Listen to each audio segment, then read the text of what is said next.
Hello everyone, welcome back. In this video, I will show you how to transfer crypto from Defi wallet to crypto.com. In order to do it, you first need to launch your Defi wallet and then you just have to log in into your account if you haven't already. Now over here, the first thing that you need to do is to simply go to the settings.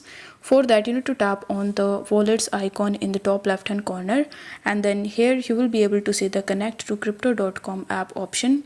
So you need to tap on this option, then you need to check these boxes, and then you need to tap on connect wallet 1.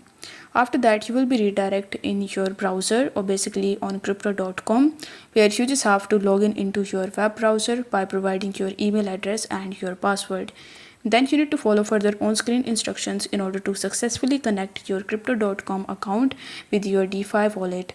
Now once this step is done, you need to tap on the send button and then you just have to select the crypto that you want to basically transfer. After that, you just have to select the crypto.com option and then you need to simply initiate your transaction. This way, you will be able to easily transfer your crypto from DeFi wallet to crypto.com. I hope this video was helpful, and if it was, then don't forget to like the video and subscribe to the channel. Thank you so much for watching.